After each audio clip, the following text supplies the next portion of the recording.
Hey everyone, it's Connor. Happy Monday.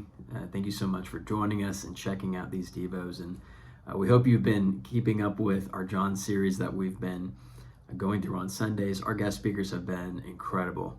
If you happen to miss those sermons, I'd encourage you to go on our YouTube channel, check them out because they're worth your time.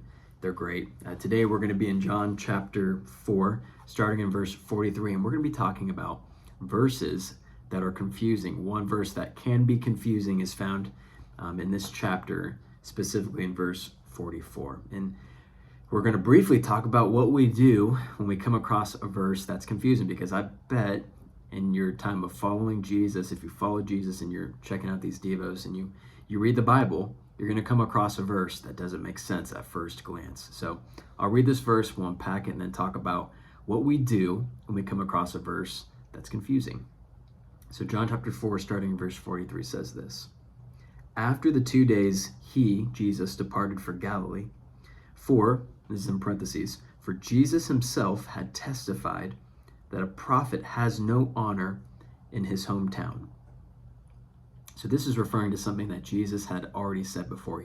He actually says a similar phrase, or Matthew actually writes this similar phrase in his gospel.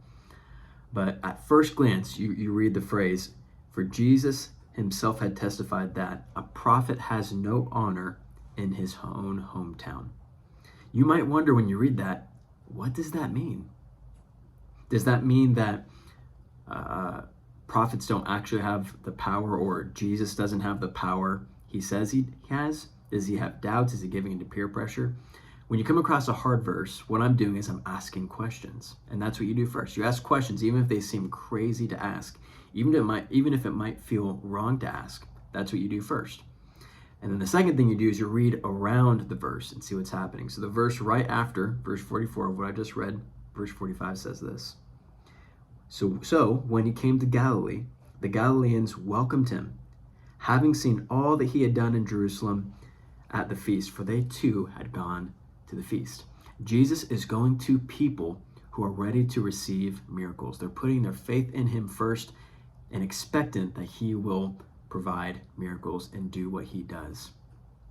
You see, in the instance that he's speaking of, where he had no honor in his hometown, it's referring to when Jesus wanted to perform a miracle. He wanted to continue to reveal who he was as God himself.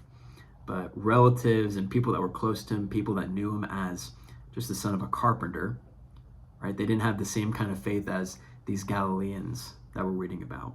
People that have heard the stories and they're expectant when Jesus comes that he will do the miracles. They're having the faith and they're putting their faith first before they see the miracle.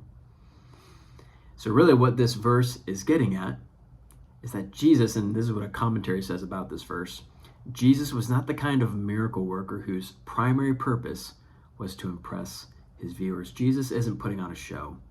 He's not just doing miracles for the sake of doing miracles. He's not just revealing his power for the sake of revealing his power. The point of his miracles, the point of displaying the power, is because he's trying to show who he is, so people put their faith in him, so they have a relationship with him. That was the point of the miracles. Of course, to help people, but more importantly, to reveal who he was, so people would put his faith in him.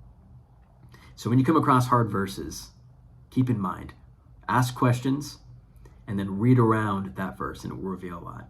Continue to join us this week for Devos, and we'll see you next time.